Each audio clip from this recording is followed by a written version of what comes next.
आज की वीडियो में हम उपस्थित हैं आपके साथ चैप्टर 3 एनसीईआरटी, जिसमें एक्सरसाइज 3.2 स्टार्ट करेंगे।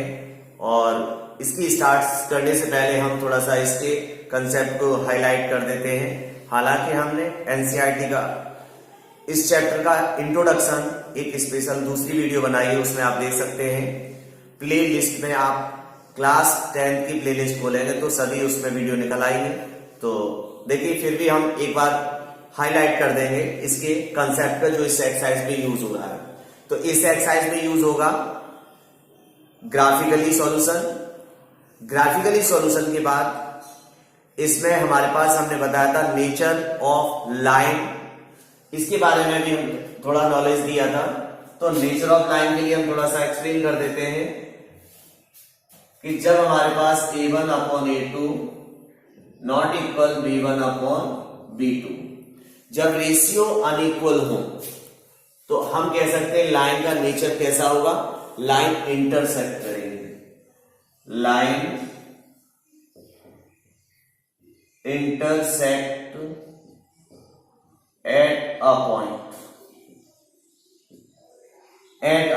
यानी नेचर ऑफ लाइन होगा लाइन आपस में इंटरसेक्ट करेगी वन पॉइंट पर। यदि हमारे पास a1 upon a2 is not equal b1 upon b2। हालांकि इस चीज को क्लियर करा दिया, फिर भी थोड़ा सा एक नजर देख लेते हैं। और सॉल्यूशन होंगे यूनिक सॉल्यूशन, यूनिक सॉल्यूशन, यानी इसके सॉल्यूशन ओनली वन होगा, यूनिक सॉल्यूशन होगा। अब हमारे पास सेकंड कंडीशन हमने एक्सप्लेन की थी, a1 upon a2 b1 upon b2 c1 upon c2।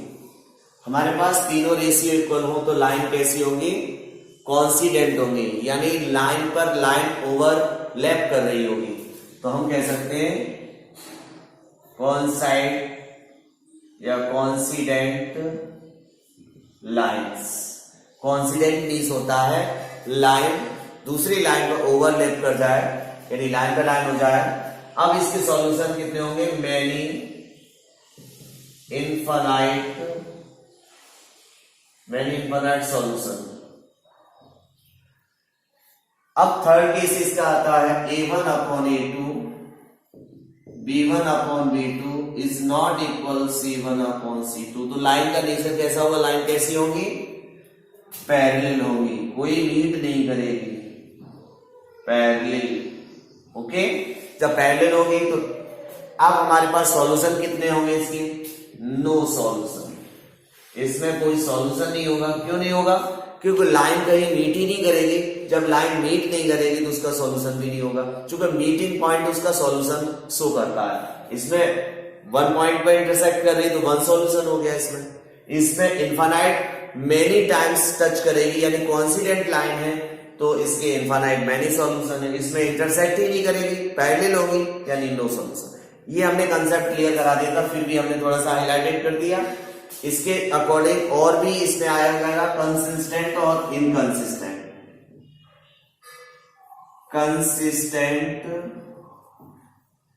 Consistent के लिए कंडीशन क्या होगी, यूनिक सॉल्यूशन हो और मेनी सॉल्यूशन, यानी यूनिक सॉल्यूशन और मेनी सॉल्यूशन दोनों केस के लिए कंसिस्टेंट होता है। इनकंसिस्टेंट होता है नो सॉल्यूशन। ये ध्यान रखना है, नो सॉल्यूशन के लिए सिर्फ इनकंसिस्टेंट होगा, कंसिस्टेंट होगा यूनिक सॉल्यूशन कंडीशन में भी और मेनी सॉल्यूशन। यदि ये केस होता है तब भी कंसिस्टेंट होता है, ये केस होता है तब भी कंसिस्टेंट, और इस केस में इनकंसिस्टेंट होता है। ओके, ये चीज क्लियर हो गई। हम एक्सरसाइज में यही चीज एक्सप्लेन करेंगे, इससे रिलेटेड क्वेश्चन हम सॉल्व करेंगे। तो इसके बाद हम एक्सरसाइज में प्रोसीड करते हैं। अब ये देख रहे हैं कि ये चीज हमारे पास क्लियर हो गई है, यानी unique solution first ratio not equal होगा और तीनों रेशियो इक्वल होगा तो मैनी सॉल्यूशन होगा, यानी कॉन्सिडेंट लाइन होगी, coincident COIN correction coincident line यानी मैनी इनफाइनाइट सॉल्यूशन, और फर्स्ट दो रेशियो इक्वल होंगे, लास्ट नॉट इक्वल होगा तो लाइन पैरेलल होगी यानी नो सॉल्यूशन होगा, पैरेलल लाइंस। अब आता है कंसिस्टेंट यूनिक सॉल्यूशन, और मैनी सॉल्यूशन में कंसिस्टेंट है और इनकंसिस्टेंट के लिए नो सॉल्यूशन होता है। अब नेक्स्ट एक्सरसाइज की फर्स्ट क्वेश्चन की तरफ चलते हैं। देखते हैं हम एक्सरसाइज 3.2 का क्वेश्चन नंबर फर्स्ट का फर्स्ट पार्ट। क्वेश्चन को रीड करिए। For a pair of linear equation in following problems and find their solution graphically. हमें क्या करना है, ग्राफिकली सॉल्व करना है। क्वेश्चन का फर्स्ट केस कहना चाह रहा है 10th class, 10 student of 10th class part in mathematic quiz. तो ये कहना चाह रहा है मैथमेटिक क्वाइज में 10th क्लास के 10th स्टूडेंट पार्टिसिपेट कर रहे हैं। उनमें से ये भी कह रहा है कि गर्ल्स और बॉयज में आपस में भी रिलेशन बताना चाह रहा है कि गर्ल्स की जो नंबर है बॉयज से 4 मोर है। गर्ल्स की नंबर है, number of girls is 4 more than the boys. तो जब गर्ल्स और बॉयज में कितने का डिफरेंस है, यानी 4 का डिफरेंस है, यानी गर्ल्स 4 ज्यादा है और बॉयज 4 कम है।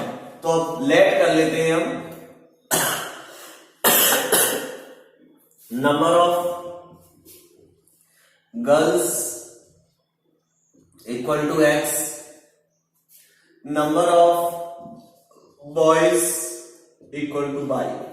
फर्स्ट केस क्या कहना चाह रहा है, देखिए कि टोटल 10th क्लास में 10 स्टूडेंट है, तो स्टूडेंट में गर्ल्स और बॉयज दोनों आते हैं, तो टोटल स्टूडेंट कितने हैं, x plus Y equal to 10। Equation first. Next condition में क्या कहना चाह रहा है उसे रीड करिए, क्वेश्चन को डीपली हमेशा रीड करें। नेक्स्ट में कहना चाह रहा है कि number of girls is 4 more than the boys, boys से 4 मोर है। तो अब ये कंफर्म है कि गर्ल्स की संख्या में से यदि बॉयज हम माइनस कर दें तो कितना होगा डिफरेंस, 4। तो वही चीज हमने लिख दी है x minus Y equal to 4। उसने कहा है गर्ल्स का नंबर है वो बॉयज से 4 मोर है, तो गर्ल्स में से बॉयज माइनस करेंगे तो 4 का डिफरेंस आएगा। Equation number second. इसने ये कहा है ग्राफिकली हमें सॉल्व करना है, नंबर ऑफ बॉयज भी फाइंड करना है, नंबर ऑफ गर्ल्स भी फाइंड करना है, तो हम ग्राफिकली सॉल्व करेंगे। हालांकि हमने मेथड तो सारे क्लियर कर चुके हैं इंट्रोडक्शन में। अभी इसमें फाउंडेशन है कि आपको ग्राफिकली ही करना है। तो ग्राफिकली कैसे करते हैं, फर्स्ट इक्वेशन को थोड़ा सा सिंप्लीफाई कर लेंगे, x की वैल्यू या तो y की टर्म में या y की वैल्यू x की टर्म में। कोई भी सिंपल भी बना सकते हैं, तो लिखेंगे from equation first. Equation first से हम देख रहे हैं x y इक्वल टू 10, तो y equal to 10 minus x, या y की वैल्यू x की टर्म बना सकते हैं या x की वैल्यू y की टर्म, कुछ भी कर सकते हैं अपने कंफर्टेबल।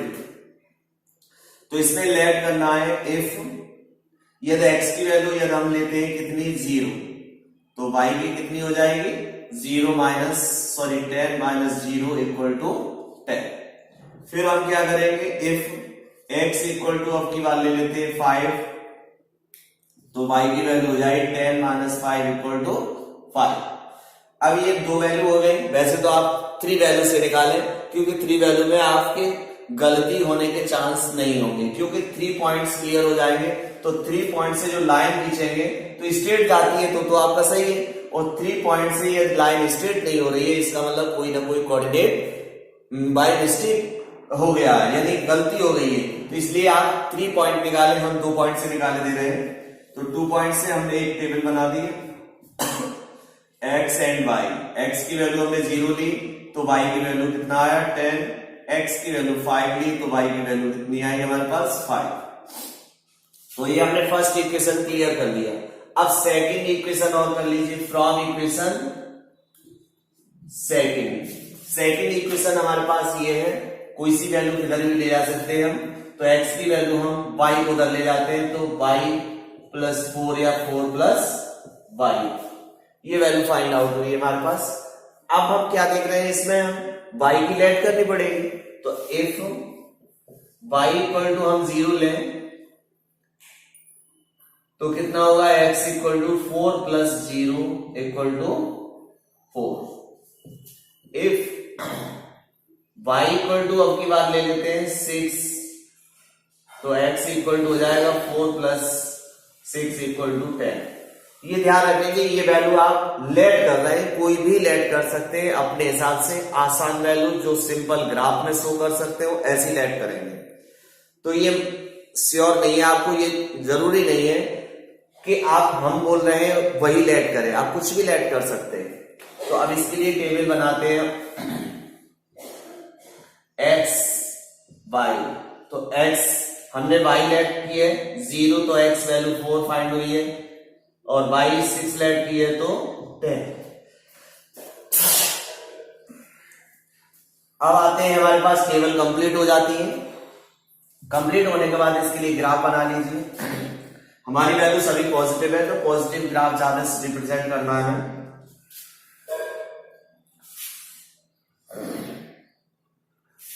तो ये डिस्टेंस हम ले लेंगे, जो 1 cm की ग्राफ पेपर पर लाइनें होती हैं, आप ग्राफ पेपर पर बनाएंगे, क्योंकि यहां आप एक्यूरेसी नहीं दिखा सकते। रफली वर्क में आप एक्यूरेसी दिखाना है ग्राफ पेपर पर। अब हमारे पास मैक्सिमम वैल्यू 10 तक है, तो हम अपने हिसाब से डिस्टेंस ले रहे हैं 10 तक है, 2 का ले लेते हैं। तो 2 4 6 8 10 12 2 4 6 8 10 12। इधर भी होंगे वही नंबर, नेगेटिव में भी, नीचे भी नेगेटिव होंगे। अब हमें पॉजिटिव है सभी नंबर, तो हमने पॉजिटिव शो कर दिए था। एक्स एक्सिस हो गया और ये हमारा वाई एक्सिस हो गया। अब इधर से थोड़ा सा ये 4 इधर रफ कर देते इक्वल टू 4। अब साफ रहेगा थोड़ा सा, लो हमने मार्क कर दिया। अब सबसे पहले टेबल को शो कर रहे हैं, x को फॉलो करेंगे 0, तो x हमारा ये है, और इधर लेफ्ट में माइनस होता है, पॉजिटिव राइट पे होता है। तो हम 0 कह रहा है, तो 0 तो यहीं पर होगा। y पर 10 चलेंगे तो 10 y पर ऊपर पॉजिटिव है, तो ये हमारा पॉइंट हो गया। इसके कोऑर्डिनेट भी शो कर देंगे। इसके कोऑर्डिनेट कितने हैं हमारे पास? 0,10 0,10। नेक्स्ट पॉइंट है 5,5 5,5 यानी 4 5 x पर 5 ये ना, 5 का मतलब ये लाइन हो जाएगी सीधी। आपके में तो ग्राफ में लाइनिंग होगी, ये भी 5 हो जाएगी। तो ये हमारे पास ये पॉइंट हो गया। ये पॉइंट दिखाना जरूरी नहीं है, क्योंकि हमारे पास तो स्ट्रेट लाइन बनाने के लिए कर दिया है। अब सेकंड आ जाए, इसको ज्वाइन कर दीजिए पहले। तो थोड़ा देखिए, हमारे पास स्केल की हेल्प नहीं है, तो आप लाइन पर थोड़ा सा ये ध्यान रखें कि आप अपने हिसाब से स्ट्रेट लाइन खींचे with the help of scale. अब नेक्स्ट आता है दूसरी लाइन, इसको कोऑर्डिनेट शो कर दीजिए 5,5। नेक्स्ट है 10,6। तो हम x पर कितना चलेंगे? 10 हमारा ये हो गया, और y पर कितना चलेंगे? 6। y पर 6 चलेंगे तो हमारे पास ये हो गया, ये जाएगा लाइन, ये हो गया 10,6। 4,0 x पर 4 चलेंगे, x पर 4,0। तो y पे तो चलेंगे नहीं, इसी पे चलेंगे केवल, x पे 4 y पे नहीं चलेंगे। तो इस लाइन को इससे ज्वाइन करेंगे।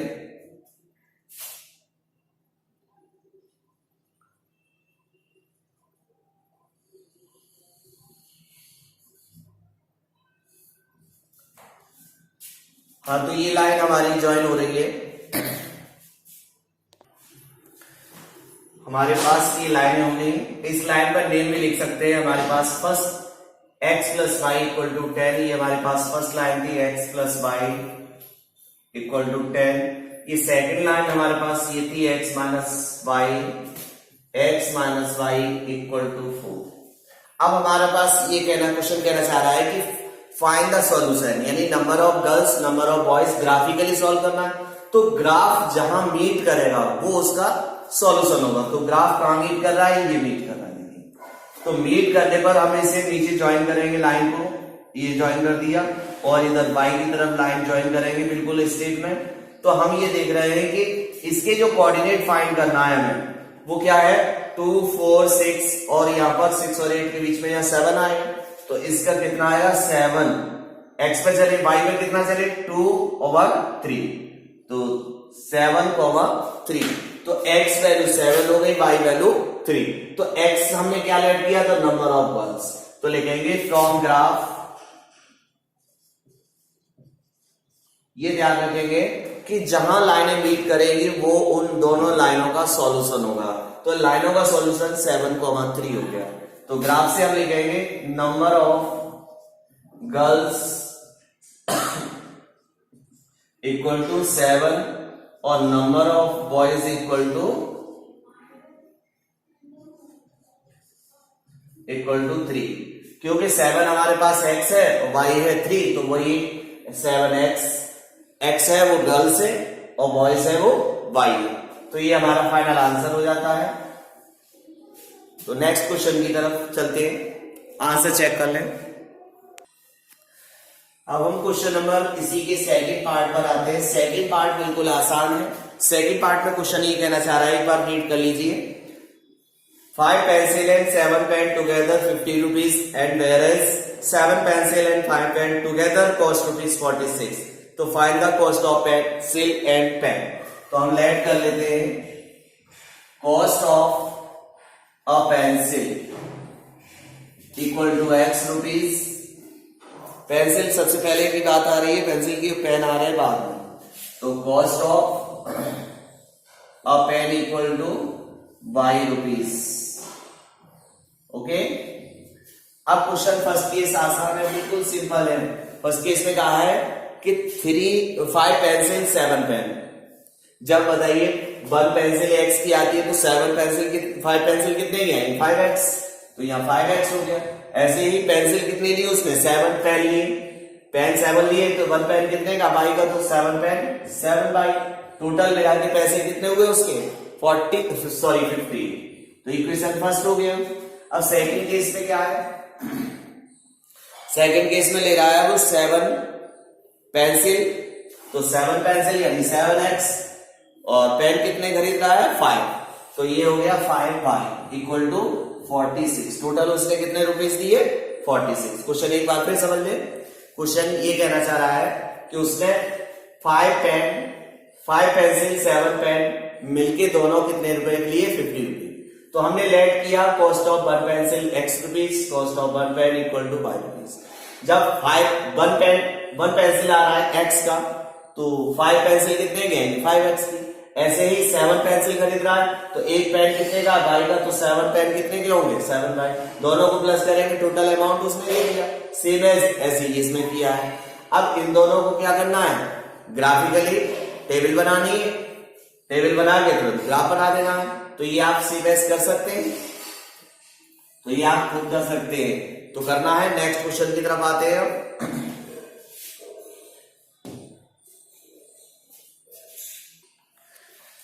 चलिए क्वेश्चन को कंप्लीट ही कर देते हैं, ये कैलकुलेशन में भी प्रॉब्लम आएगी आपको। तो फ्रॉम इक्वेशन फर्स्ट से क्या करेंगे, 5x इक्वल टू ये y उधर ले जाएंगे तो 50 माइनस 7y, तो x इक्वल टू हो गया 50 माइनस 7y अपॉन 5। तो ये देख ध्यान रखना है, ऐसी वैल्यू लेट करनी है जिससे हमारे पास डेसिमल में हो, सिंपल वे में रहे।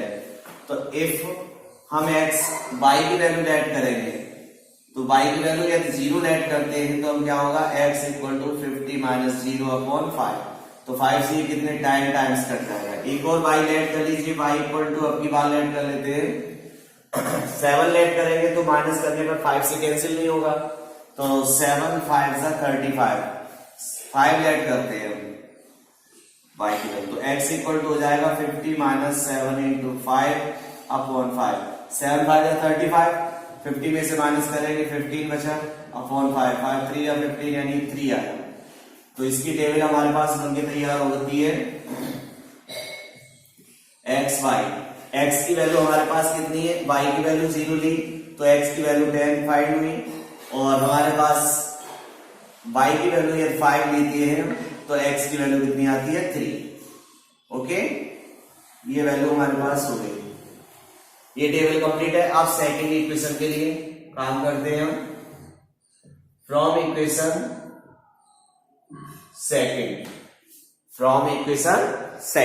सेकंड इक्वेशन को हम लोड करेंगे तो क्या होगा, 5 pi equal to 46 minus 7x, तो y equal to 46 minus 7x upon y।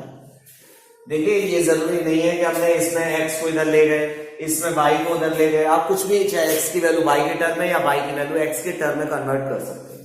अब इसमें लेट कर लीजिए, इफ x की वैल्यू ये 5 लेट करते, 1 लेट कर 0 लेट करते हैं, 0 लेट करेंगे तो हमारे 46 में 5 से डिवाइड नहीं होगा, तो ऐसा लेट करिए जिससे हमारे पास 5 से कैंसिल हो जाए। यदि हमारे पास वैल्यू 1 लेते हैं तो 7 हो गया, माइनस करके फिर भी कैंसिल नहीं होगा, 2 लेट करेंगे। तो ट्राई करिए रफली वर्क में। अब देखते हैं हमने x की वैल्यू क्या लेट की, 3। जब x की वैल्यू 3 लेट की तो हमने लेट करने के बाद 7 3 या 21, 46 में से 21 माइनस करेंगे तो क्या होगा, 6 में 1 5, 4 में से 2 2, यानी 5 5 से 25, यानी y की वैल्यू 5 और 7 x की वैल्यू ऐसी लेट करनी है कि हमारे पास 5 से कैंसिल हो जाए। आपकी बात 8 7 या 56, 56 में 46 माइनस 10, यानी 5 2 10 माइनस 2 आ गया। तो ये वैल्यू हमने लेट की, उस हिसाब से आप पुट कर देंगे इसमें। सबसे पहले हमने x की वैल्यू 3 ली तो y की वैल्यू कितनी आ गई, 5। x की वैल्यू 8 ली तो y की वैल्यू -2। अब इसको आपने नोट कर लिया, पोस्ट करके आप नोट भी कर सकते हैं, समझ सकते हैं। अब मैं रफ करूंगा तो तब आगे बढ़ते हैं रफ करने के लिए। अब हमारा रफ होने के बाद हम ग्राफ बना लेते हैं। ग्राफ लाइन में हमारे पास पॉजिटिव वैल्यू ज्यादा है, नेगेटिव कम है, तो ऐसा करते हैं हम पॉजिटिव रिप्रेजेंटेशन का पोर्शन ज्यादा कर देते हैं और नेगेटिव पोर्शन है बहुत ही नथिंग। अब हमारे पास डिस्टेंस मैक्सिमम 10 है तो हम 2 2 के डिस्टेंस ले लेते हैं।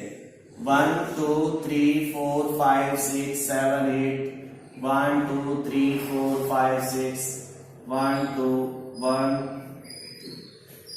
एक्स एक्सिस हो गया, ये वाई एक्सिस हो गया हमारे पास। ये हमने रिप्रेजेंट कर दिया 2 4 6 8 10 12, 2 4 6 8 10 12, -2 -4 -2 -4।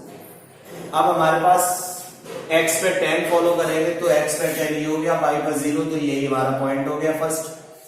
नेक्स्ट आता है 3 5, x पे 3 चलेंगे, x पे 3 हमारा ये हो गया, y पे 5 कहां पर होगा, ये वाला, ये वैल्यू हमारे पास। ये हम लाइन को ज्वाइन करेंगे,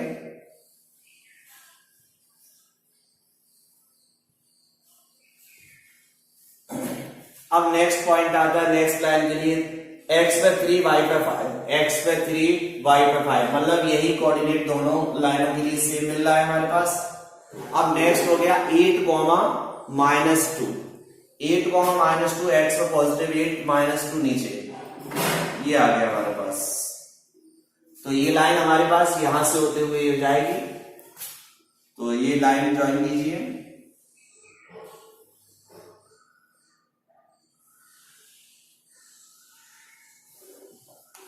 और ये लाइन क्रॉस करती हुई निकल जाएगी हमारे पास।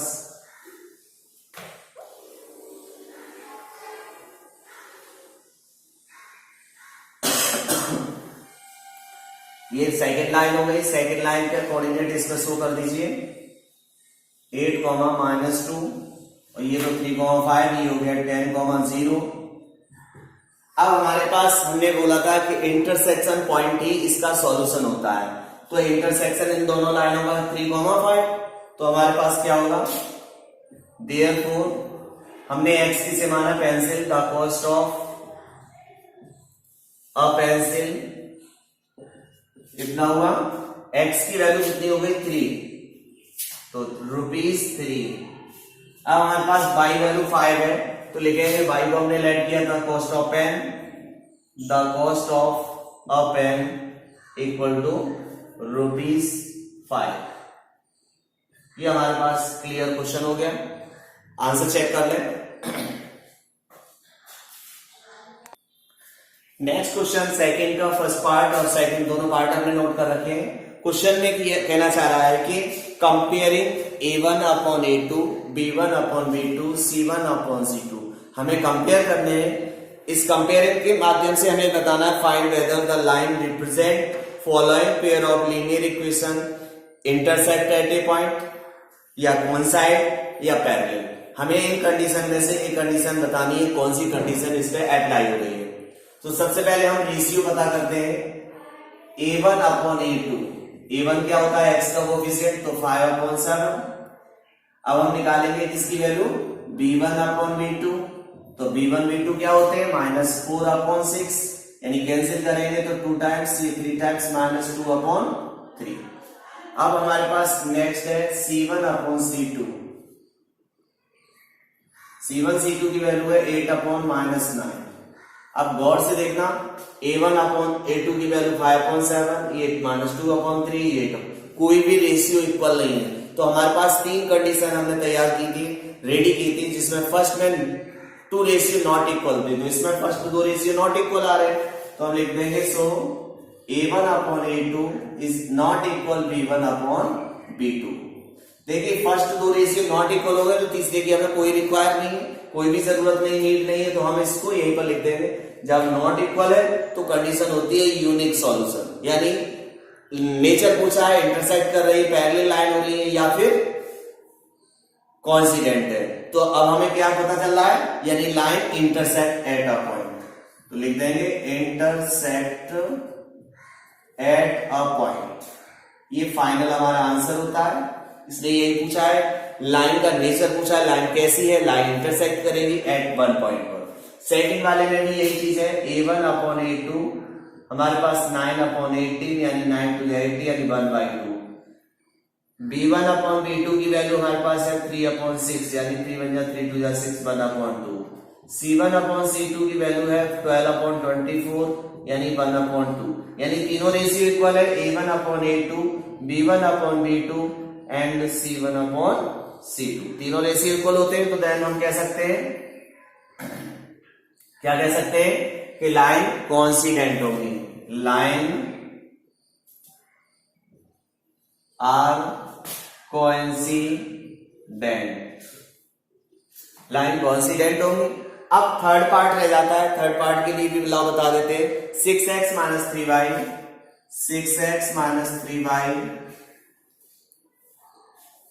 Plus 10 equal to 0। नेक्स्ट है इसका 2x - y, 2x - y plus 9 equal to 0। इसमें भी वही चीज पूछ रहा है जो इसमें पूछ रहा है, तो रेशियो निकालेंगे, तो हम थोड़ा सा रफ कर दें, इसे रफ कर देते हैं। ये पार्ट नंबर 3, तो इसका हम यहां पर लिखते हैं। इसके बाद जस्ट A1 अपॉन A2, ये वैल्यू आ गई 6/2, यानी 3। B1 अपॉन B2 कितना है, -3/-1, यानी माइनस से माइनस कैंसिल 3।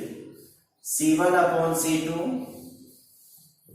कितना है हमारे पास, 10/9, ये तो कैंसिल भी नहीं होगा। अब हम ये देख रहे हैं फर्स्ट रेशियो इक्वल है, लास्ट नॉट इक्वल है, तो हम लिखेंगे A1 upon A2, B1 upon B2 not equal C1 upon C2, यानी फर्स्ट इक्वल है, लास्ट नॉट इक्वल है, तो लाइन कैसी होंगी, पैरेलल। तो देयरफॉर लाइंस आर पैरेलल। आपको कंडीशन लर्न होना चाहिए, lines are parallel, no intersect होगी। नेक्स्ट क्वेश्चन की तरफ चलते हैं। क्वेश्चन नंबर 3 के फर्स्ट पार्ट में पहले हमें डायरेक्शन बताना चाहिए, जो क्वेश्चन ने डायरेक्शन में क्या कहा है, क्या हमें फाइंड करना है, ऑन कंपेयरिंग का ratio A1 upon A2, B1 upon B2 and C1 upon C2 का कंपेयरिंग करना है, और कंपेयरिंग के जस्ट आफ्टर हमें बताना है कि कंसिस्टेंट और इनकंसिस्टेंट, जो फॉलोइंग इक्वेशन दे रहा है तो इसमें कौन से कंसिस्टेंट है, कौन से इनकंसिस्टेंट है। तो हमने पहले ही एक्सप्लेन कर दिया है, कंसिस्टेंट कौन से कंडीशन है, स्टार्ट वाली 2 कंडीशन, यानी यूनिक सॉल्यूशन और मैनी सॉल्यूशन, इसमें कंसिस्टेंट होगा, और पैरेलल कंडीशन में इनकंसिस्टेंट होगा। तो ध्यान रखना है हमें, वही चीज हम क्लियर करनी है, A1 upon A2 3/2 b1/b2 2/-3 c1/c2 5/7। अब आपके पास देखिए फर्स्ट रेशियो नॉट इक्वल है, इसलिए कि हमें कोई लिख नहीं, तो a1/a2 नॉट इक्वल b1/b2। तो हमने पहले बताया था फर्स्ट कंडीशन और सेकंड कंडीशन, यानी यूनिक सॉल्यूशन और मैनी सॉल्यूशन के लिए कंसिस्टेंट होता है, तो लिख देंगे these are consistent।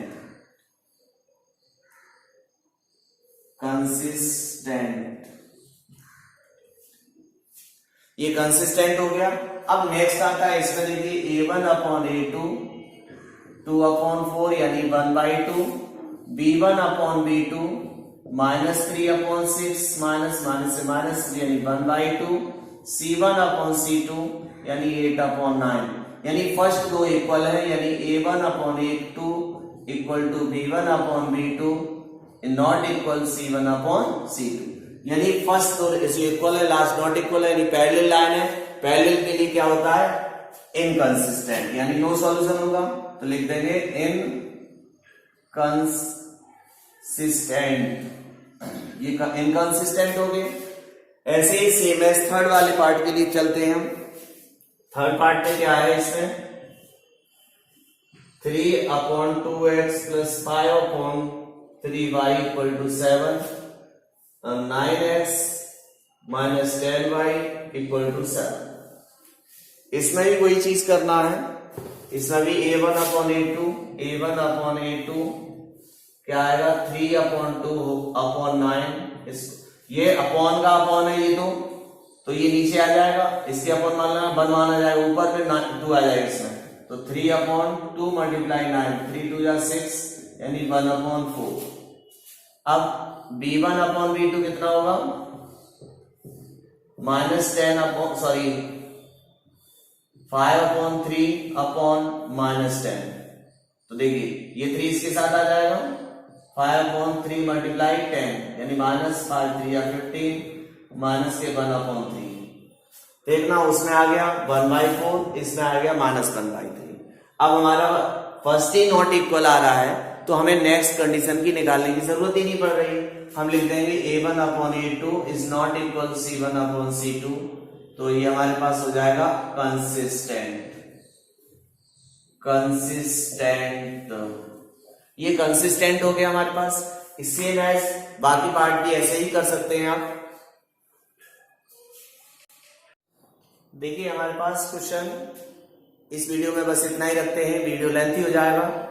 और वीडियो अच्छा लगा हो तो वीडियो को लाइक करें, शेयर करें, एंड चैनल अभी आपने सब्सक्राइब नहीं किया है, यदि आप नए जुड़ रहे हैं तो आप सब्सक्राइब कर दें और बेल आइकन को दबाना ना भूलें, जिससे आपको लेटेस्ट नई वीडियो मिलती रहे।